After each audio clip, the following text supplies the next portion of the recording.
پھر انہوں نے کہا میں نے نبی صلی اللہ علیہ وسلم، حضرت ابو بکر، حضرت عمر، حضرت عثمان رضی اللہ تعالیٰ عنہ اجمعین تینوں کے ساتھ پوری زندگی سفر کیا ہوں، وہ 2 رکعتوں سے زیادہ نہیں پڑھا کرتے تھے۔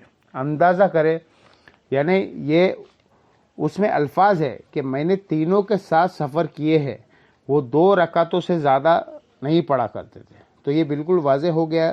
پھر صحیح بخاری مسلم میں یہ حدیث ہے کہ ایک سفر کے دوران عبداللہ ابن عمر نے جب سفر کرتے ہوئے وہ جنت جماعت کرتے تھے تو خود 2 رکعت پڑھا کرتے تھے، اور اگر کسی مقیم ایمان کے پیچھے پڑھتے تھے تو 4 پڑھتے تھے۔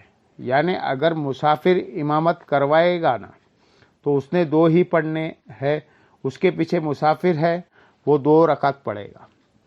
لیکن اگر مسافر مقیم کے پیچھے پڑھے گا، جس طرح لوگ حج اور عمرہ کو جاتے ہیں، وہ یہ مسئلہ پوچھ رہے ہوتے ہیں کہ آدھی پڑھنی ہے یا پوری، اور بھائی امام کعبہ اور مسجد نبوی کے پیچھے پوری پڑھنی ہے، وہ تو ایک افضلیت والی چیز ہے، آپ اس کو حاصل کریں، اس میں یہ آپ نے نہیں کرنا۔ البتہ اگر کوئی مسافر امامت کروا رہا ہے تو اس کے پیچھے مقیم پڑھتا ہے، تو اب مقیم نے 2 نہیں پڑھنی ہے، اس نے تو 4 پڑھنے ہیں۔ تو مسافر 2 پڑھ کے سلام پھیر دے گا، اور جو مقیم ہے وہ اس کے پیچھے اپنی 2 رکعتیں پوری کرے گا، اور وہ 2 رکعتیں اس کی آخری 2 رکعتیں ہوگی۔ اس لیے اس میں صرف سورۃ الفاتحہ پڑھے گا بس۔ البتہ فقہ حنفی میں لکھا ہے کہ چونکہ امام کے پیچھے آپ قرات نہیں کر سکتے، حالانکہ امام سلام پھیر کے فارغ ہو چکا ہے، وہ کہتے ہیں بے شک فارغ ہو گیا، آپ نے یہ کرنا ہے کہ آپ نے امام کے سلام پھیرنے کے بعد جب اپنی 2 رکعتیں پوری کرنی ہے تو اندازے سے اتنی دیر خاموش کھڑے رہنا ہے جتنی دیر سورہ فاتحہ پڑھی جاتی ہے۔ پھر آپ نے رکوع میں چلے جانا ہے، کیونکہ امام کے پیچھے قرات نہیں ہوتی۔ پھر ہمیں پڑھاتے تھے امام کی قرات مقتدی کے لیے کافی ہے، تو امام نے تو آخری 2 رکعتیں کی قرات بھی نہیں کی، یہ کون سی مقتدی ہے؟ یعنی وہ کہتے ہیں امیجن کر لے آپ ورچوئل امام ہے آپ کے سامنے، گویا کہ امام ہے آپ کے سامنے، تو ان کے سارے امام ہی حاضر اور ناظر ہے، وہ سلام پھیر کے بھی سامنے موجود ہوتے ہیں۔ جب ہم یہ بتایا کرتے ہیں، کہتے ہمارے بزرگوں کا مذاق اڑاتے ہیں، بھائی بات یہ ہے کہ لوگوں کو اپنے اولاد کے کرتوت بھگتنے پڑتے ہیں، اس میں ہمارا کیا قصور ہے میرے بھائی؟ اچھا، سنن نسائی میں ایک حدیث ہے، حضرت سیدہ عائشہ کہتی ہے کہ سفر کے دوران میں نے روزہ رکھا اور نماز 4 رکعت پڑھی، تو نبی صلی اللہ علیہ وسلم نے 2 رکعت پڑھی اور روزہ چھوڑ دیا۔ بعد میں جب میں نے اللہ کے نبی سے ذکر کیا تو نبی صلی اللہ علیہ وسلم نے فرمایا احسنتی یا عائشہ، اے عائشہ تم نے اچھا کام کیا اور مجھ پر بھی کوئی الزام نہیں ہے۔ یہ حدیث اس بات کا ثبوت ہے کہ اگر سفر میں کوئی روزہ رکھ لے یا نماز پوری پڑھ لے تو یہ جائز ہے، بلکہ بخاری مسلم میں حدیث ہے حضرت عائشہ سفر میں پڑھتی ہی 4 رکعت تھی۔ ٹھیک ہے کہ مین فیسلٹی نہیں بھی اویل کر رہی ہو تو اس چیز کو کوئی برا نہیں مانا گیا، حتیٰ کہ سنندار قطنی میں یہ حدیث ہے، مشکات کے اندر بھی موجود ہے کہ نبی صلی اللہ علیہ وسلم سفر میں بعض اوقات 2 فرض بھی پڑھ لیتے تھے، بعض اوقات 4 بھی پڑھ لیتے تھے، دونوں طریقے سے ثابت ہے، لیکن عمومی عمل آپ کو 2 فرض ہے جو عبداللہ ابن عمر نے نقل کیا ہے۔ تو اس سے یہ بھی پتہ چلا کہ مسافر کے لیے جماعت والا بھی کوئی ایشو نہیں ہے، کیونکہ سیدہ عائشہ نے اگر جماعت کے ساتھ اس طریقے سے نماز پڑھی ہوتی تو 2 کے بعد انہوں نے بھی سلام پھیر لیا ہوتا، انہوں نے الگ سے اپنے 4 فرض پورے کر دیے، اور نبی علیہ السلام نے 2 پڑھے۔ اسی طریقے سے عبداللہ ابن عمر کے بارے میں بھی آپ سن چکے ہیں، تو جماعت ایشو نہیں ہے سفر کے دوران۔ اگر کوئی جماعت چھوڑنا بھی چاہتا ہے چھوڑ سکتا ہے، لیکن افضل یہ ہے کہ جماعت کے ساتھ پڑھے. اور بخاری مسلم میں وہ حدیث ہے جب عبداللہ ابن عمر کی ہے، اس میں ہے کہ اگر عبداللہ ابن عمر سفر میں اکیلے نماز پڑھتے تو 2 رکعت پڑھتے. تو اس سے یہ ثابت ہوا کہ بغیر جماعت کے بھی نماز وہ 2 رکعت پڑھ لیا کرتے تھے، اور اگر امام کے پیچھے پڑھتے تو 4 رکعت پڑھتے اگر وہ مقیم امام ہے. لہٰذا جو لوگ حج اور عمرہ پر جائیں اور ان کی مسجد نبوی مکہ شریف کے اندر جماعت کے ساتھ نماز رہ جائے، جو وہ اکیلے اپنی پڑھیں گے تو پڑھیں گے، اور جماعت کروا لے وہاں تو جماعت کروانے پر کوئی پابندی نہیں ہے، آپ جماعتیں کروا سکتے ہیں. اگر مسافر کروائے ہے تو پڑھے، اگر وہاں کا کوئی مقیم پڑھوائے تو پھر 4. بعض اوقات لوگ یہ بھی کرتے ہیں کہ اگر امام مقیم ہے تو 2 رکعت پڑھ کے بیٹھ جائیں گے اور ہم اپنا سلام پھیر دیں. اس طرح آپ نہیں کر سکتے، امام سے ہٹ کے نہیں کر سکتے. اہل تشیع کے یہاں اس طرح ہو جاتا ہے، وہ کہتے ہیں کہ آپ 2 کے بعد سلام پھیر دیں اور اگلی 2 میں آپ عصر کی نیت کر لیں. یہاں پہ بھی ہے اس سے ملتا جلتا فقہ حنبلی میں مسئلہ. وہ کہتے ہیں جی 2 پکڑے آپ بیٹھے رہیں اور امام کو 4 پڑھنے کا انتظار کریں، اور جب امام چوتھی کے تشہد میں پہنچے تو آپ سکون کریں، اس کو 2 پڑھنے دے اپنی، پھر چوتھی میں پھر آپ اس کے ساتھ ہی سلام پھیرے. اینڈ رزلٹ صرف یہی ہے، صرف 2 رکعتوں کا آپ کو فائدہ ہوا، لیکن سلام امام سے پہلے آپ وہاں پہ بھی نہیں پھیر سکتے. یہ مسئلہ بھی میں نے آپ کو بتا دیا. بخاری مسلم میں ایک اور حدیث ہے کہ جب نبی علیہ السلام جب سفر میں ہوتے تو سواری سے اتر کر فرض نماز ادا کرتے تھے، اور تہجد اور نوافل اور وطر سواری پر ادا کرتے تھے، اور اس چیز کا بھی اہتمام نہیں کرتے کہ سواری قبلہ رخ جا رہی ہے یا اس سے ہٹ کے. یعنی استقبال قبلہ صرف فرض نمازوں کی ریکوائرمنٹ ہے، نفلی نمازوں کے لیے نہیں ہے. آپ اس چیز کی پرواہ نہ کرتے، اور اس میں الفاظ ہے سواری میں بیٹھ کے آپ نفل اور وطر ادا کرتے تو رکوع اور سجدہ کا سر سے اشارہ کرتے. اور ابو داود میں الفاظ ہے کہ نبی علیہ السلام جب سر کے اشارے سے یہ رکوع اور سجدہ، یعنی رکوع کے لیے تھوڑا سر جھکاتے اور سجدے کے لیے تھوڑا زیادہ. یہ نہیں ہے کہ کوئی سامنے پھٹے میں کوئی سجدہ کر دیتے، جس طرح یہ کرسیوں بنی ہوئی ہے، کرسی پہ ایسے لوگ پھیل جاتے ہیں کہ پوچھو مت. رکوع اور سجدے میں تھوڑا سا فرق کرنا ہے، یہ اللہ نے آسانی دی ہے. قیام بھی تو آپ نہیں کر سکتے اگر آپ بیٹھ کر پڑھتے ہو. تو اس سے یہ پتہ چلا کہ آپ فرض نماز کے لیے سواری سے اترنا ہوگا. ٹرین میں بھی کسی کا کوئی جنکشن پر ٹرین کھڑی ہو تو آپ وہاں نمازیں پڑھیں. اپنی گاڑی ہے تو کسی پیٹرول پمپ پہ روک کے پڑھے. رہ گیا ہوائی جہاز اور بحری جہاز کا معاملہ، وہ ڈیفرنٹ ہے، چونکہ اس کو روکنا ممکن نہیں ہے. تو اس میں صرف استقبال قبلہ کریں گے، نماز پڑھیں گے، کوئی ایشو نہیں ہے. ٹرین بھی اگر نہ رکی ہے تو ٹرین میں نماز پڑھ لیں. ویسے تو ایران کے اندر باقاعدہ نماز کی ٹائمنگ میں وہ ٹرینیں رکتی ہے، اور باقاعدہ عورتوں اور مردوں کی نماز کی جگہ الگ الگ بنی ہوئی ہیں. کتنی ڈاکیومنٹریز اپلوڈڈ ہے، آپ دیکھیں. تو کاش ہمارے ملک میں بھی یہ سارا سلسلہ ہوتا تو یہ آسانیاں ہو جاتی. صحیح بخاری مسلم میں ایک اور حدیث ہے کہ نبی علیہ السلام نے فتح مکہ اور غزوہ تبوک کے موقع پر آپ جب سفر میں تھے، آپ نے ظہر اور عصر کی نماز کو جمع کر کے پڑھا اور مغرب اور عشاء کو بھی جمع کر کے پڑھا. تو سفر میں آپ کی روٹین تھی کہ نمازیں جمع کرتے تھے مینیج کرنے کے لیے.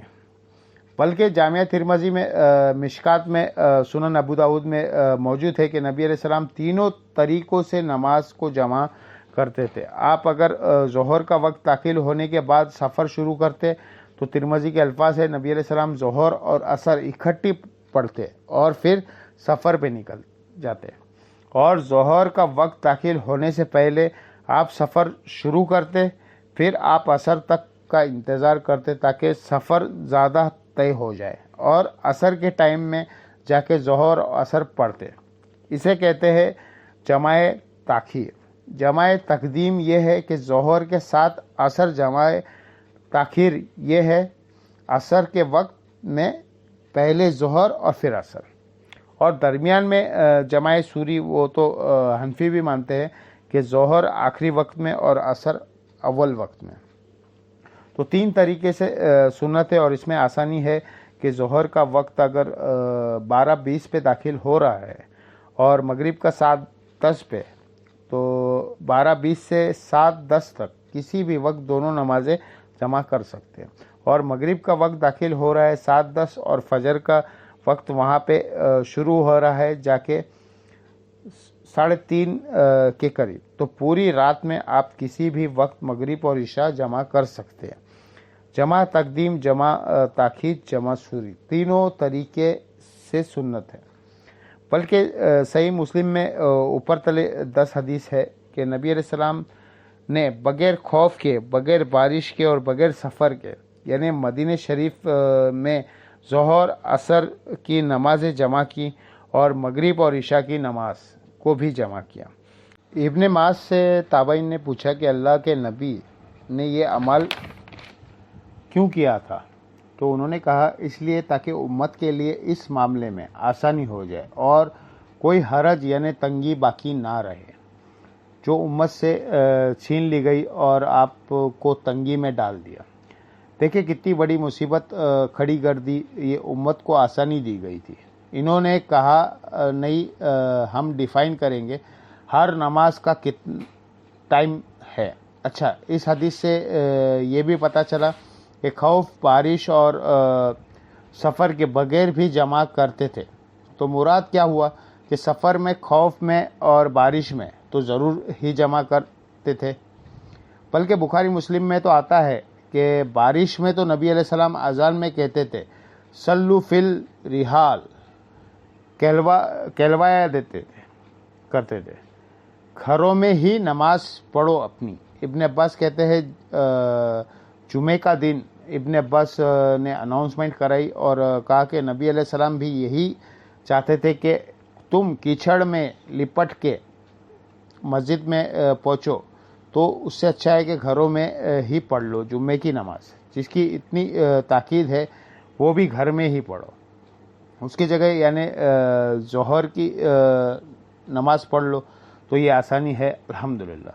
اچھا، بخاری مسلم میں وہ جو حدیث ہے حجۃ الوداع والی، وہ اس چیز کا ثبوت ہے کہ نبی علیہ السلام نے جمعے کے دن حج آیا تھا یوم عرفہ، لیکن ظہر کی نماز ادا کی تو اسے یہ پتہ چلا کہ مسافر کے اوپر جمعے کی نماز نہیں ہے۔ پڑھ لے تو جائز ہے، لیکن حج والا جو معاملہ ہے تو اس میں تو وہ نہیں کریں گے۔ حج کی تو یہ خصوصیت ہے کہ وجہ پہ آپ نے مسجد خیف کے اندر اور نمرہ اور عرفات کے اندر، اس کے اندر جمعہ جب آتا ہے، چاہے وہ یوم عرفہ کو آئے یا باقی حج کے دنوں میں آئے، تو جمعے کی نماز نہیں ہوتی۔ تو ظہر کے فرض ہے اور 2 عصر کے فرض ہوتے ہیں۔ باقی حنفیوں کے نزدیک تو یہ ہے کہ اپنے 15 دن سے پہلے کم قیام ہے پھر تو آپ قصر پڑھیں گے، اور اس سے زیادہ کا ہے تو پورے پڑھیں گے۔ اور باقاعدہ ان کے عالم صاحب نے تو مشورہ دیا ہوا ہے، چونکہ حنفی زیادہ ہوتے ہیں تو سعودی عرب والوں کو چاہیے کہ وہ امام کے یعنی امام کعبہ انہوں نے وہاں رکھا ہوا ہے نا، وہ تو مقیم ہوتا ہے لیکن وہ پڑھا رہا ہوتا ہے سفری نماز۔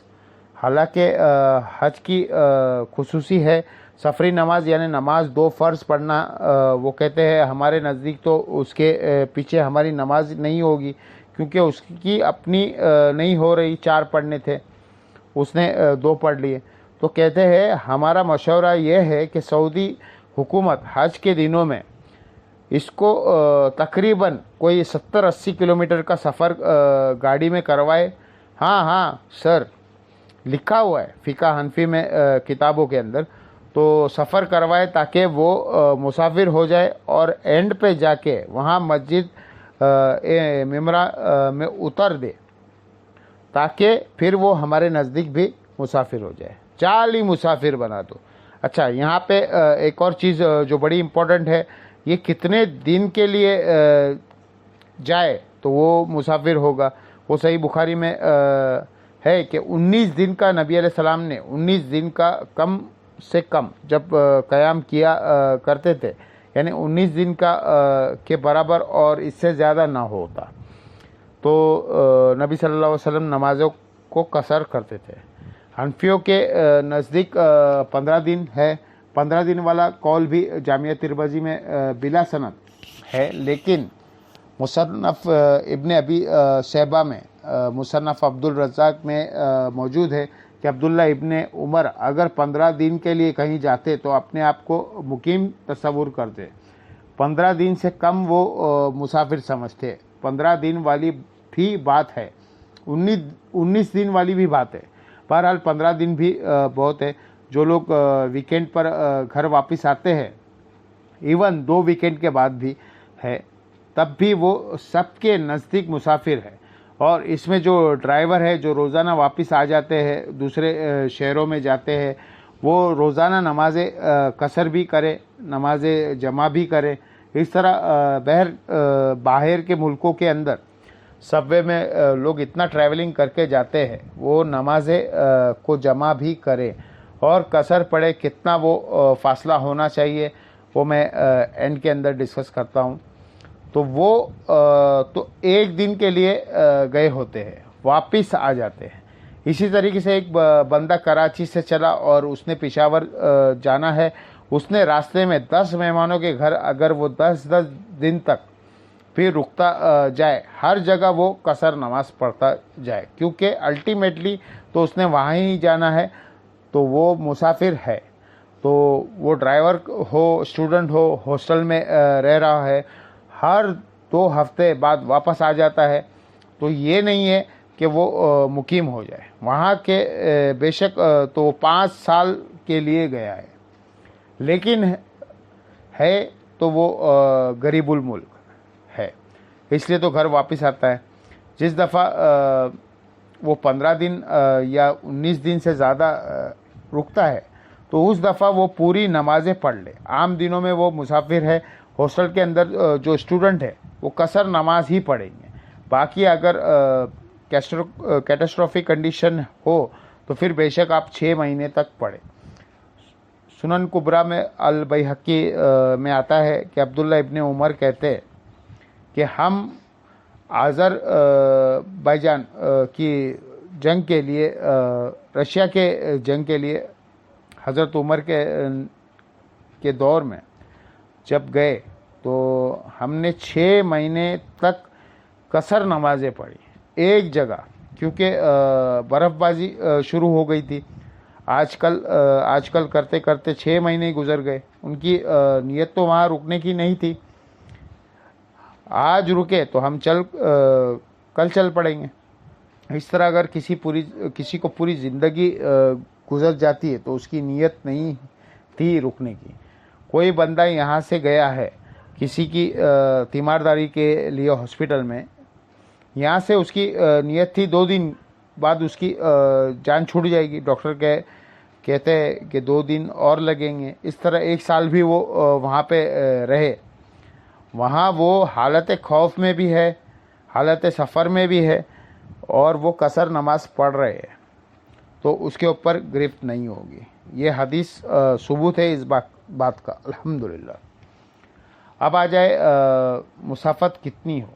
تو صحیح بخاری میں حدیث ہے کہ 3 فراسک، یہ فرسک بھی کہتے ہیں آپ، جمع فراسک جو 9 میل بنتا ہے.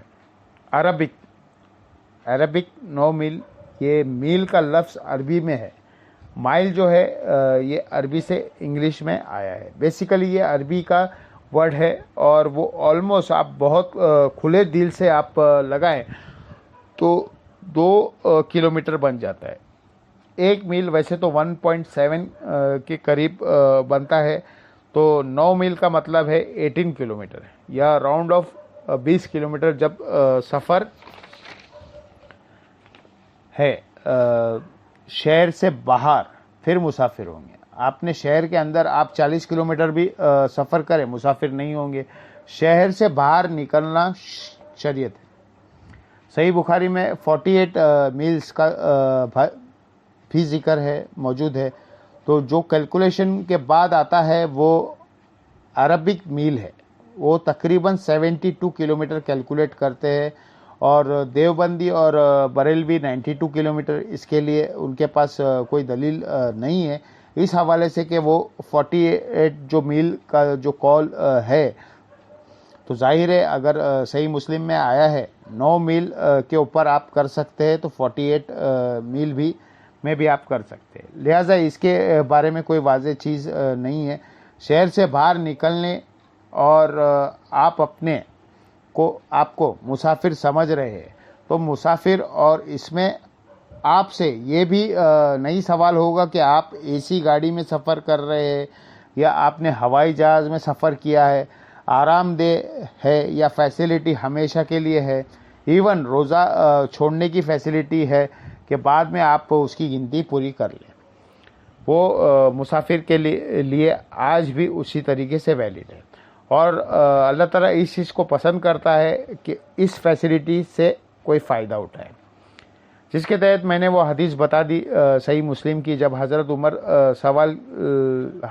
نے سوال کیا تو نبی علیہ السلام نے یہ کہا, اللہ کے طرف سے صدقہ ہے چاہے حالات امن ہو بھی ہو یا قصر پڑا کرو. اور صحیح بخاری میں تعلیقاً امام بخاری نے حضرت علی کا قول لے کے آئے ہیں اور ساتھ لکھا ہے علی ابن طالب علیہ السلام کا یہ عمل کہ کوفے کے گھر کے نظر آ بھی رہے ہوتے تھے تو وہ کوفے میں داخل نہیں ہوتے تھے, پہلے نماز قصر کرتے تھے, اللہ کی فیسلٹی سے فائدہ اٹھاتے تھے. یہ ہم اسلام نے درس دیا ہے کہ آپ نے اس فیسلٹی کو اویل کرنا ہے. اسی طریقے سے بعض لوگ یہ بھی پوچھتے ہیں, ہم مسافر تھے سفر میں, ہماری ظہر اور عصر قضا ہو گئی, اب گھر پہنچے ہیں تو ہم قصر والی نماز پڑھیں گے یا پوری؟ تو بھائی گھر پہنچے ہیں تو آپ پوری پڑھیں گے. ویسے تو حنفی کہتے ہیں قصر قضا ہوئی تھی تو قصر پڑھے, اس لیے کیونکہ انہوں نے پہلا رزلٹ غلط نکالا ہے. قصر کا واجب ہونے کا جب گھر آئے تو آپ حالت امن میں ہے تو دن کی جو ظہر عصر چھٹی ہے نا, پہلے آپ ان پہ توبہ کریں اور اس کے 4 فرض پڑھے. اور چھوٹنی تو چاہیے ہی نہیں ہے کہ ظہر کا وقت داخل ہونے سے پہلے مغرب تک آپ پڑھ سکتے ہیں, ظہر اور عصر کو جمع کر سکتے ہیں. اور سفر میں تو سنت ہے مغرب کے وقت داخل ہونے سے پہلے فجر کا وقت داخل ہونے تک پورا آپ پڑھ سکتے ہیں. یہ تو بعض لوگ کہتے ہیں عشاء کا وقت آدھی رات تک رہتا ہے, وہ افضل وقت ہے. اس پہ بھی میری ایک ویڈیو ریکارڈڈ ہے, وہ صحیح مسلم کی حدیث سے افضل وقت کے لیے ہے. باقی حضرت ابو ہریرہ سے موجود ہے رضی اللہ تعالی عنہ, جسے تابعی شریف کہتے ہیں, وہ کہتے تھے کہ جس شخص نے فجر کا وقت داخل ہونے سے پہلے عشاء کی نماز پڑھ لی تو اس نے اس میں کوئی دیری نہیں کی ہے. تو حضرت ابو ہریرہ ہی ان حدیثوں کی راوی ہے جس میں نماز کی ٹائمنگز آئی ہوئی ہے. تو لہٰذا آدھی رات تک جو عشاء کا وقت رہتا ہے تو صحیح مسلم میں آیا ہے کہ وہ افضل وقت ہے. بلکہ افضل وقت تو ہے کہ آپ کو رات کو لیٹ سے نماز پڑھیں, لیکن ہم تو عموماً جلدی پڑھتے ہیں تو افضلیت غیر افضلیت کا تو معاملہ باقی فجر کا وقت داخل ہونے تک آپ کو ٹائم مل جائے گا نماز پڑھنے کا. نماز تو قضا ہو ہی نہیں سکتی, یہ تو لیم ایکسکیوزز ہے. لوگ کہتے ہیں جی ہم نوکری کرتے ہیں, وہاں ٹائم ہی نہیں ملتا نماز کا, تو گھر آ کے اکٹھی نماز پڑھتے. تو میں ان سے پوچھتا ہوں ٹوائلٹ جانے کا ٹائم نہیں دیتے؟ آپ کو کہتے ہیں اتنا دیتے ہیں نا. 2 فرض پڑھنے میں کتنا ٹائم لگتا ہے؟ ظہر اور عصر دو فرض پڑھنے میں کتنا ٹائم لگتا ہے؟ وضو آپ کو ہو تو وہیں پہ آپ پڑھ لیں.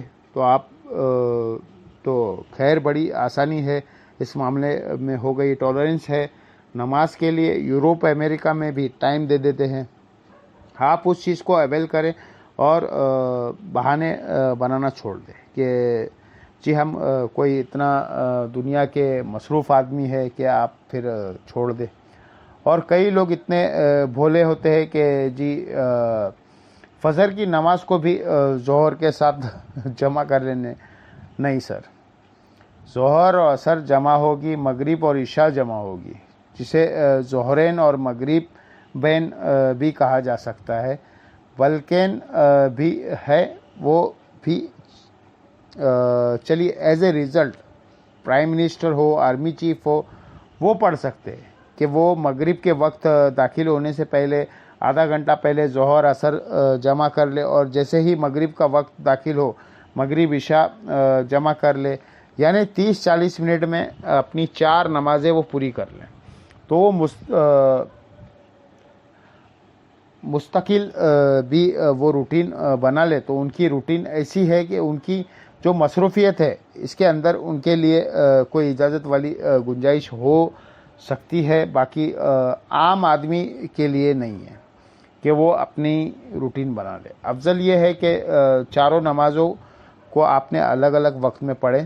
فجر کو تو ویسے ہی علیحدہ ہوتی ہے, لیکن اگر کوئی مجبوری کے وجہ سے روٹین بناتا ہے عام حالت میں بھی تو وہ ثابت ہے, تو وہ آپ نماز پڑھے صحیح, اور اس میں خالی فرض پڑھیں تو کافی ہے. اور مسافر ہے, نوکری پیشہ ہے, آپ روزانہ شہر سے باہر 20 کلومیٹر جاتے ہیں سب وے کے ذریعے, چاہے وہ آپ 5 منٹ میں پہنچتے ہیں یا 1 گھنٹے میں.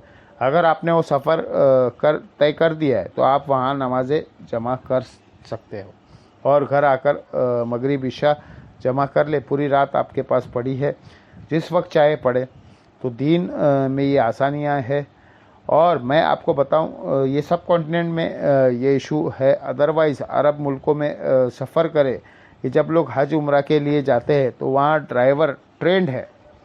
وہ آپ کو ظہر کے وقت جب گاڑی مکے سے مدینے کے لیے چلتی ہے تو مدینے سے مکے کے لیے, تو وہ ڈرائیور کہہ دیتے ہیں کہ ظہر عصر جمع کر لو, اب میں رات میں جا کے ہی گاڑی روکوں گا, کیونکہ سنت یہی ہے. پھر عشاء کے وقت میں جا کے روکتے ہیں, اب جمع تاخیر پڑھ لو مغرب اور عشاء. وہاں کی روٹین ان کو پتہ ہے. ادھر تو نماز کو اتنا دماغ کے اوپر سوار کی ہوتی ہے, گاڑیاں بھی رکوا دیتے.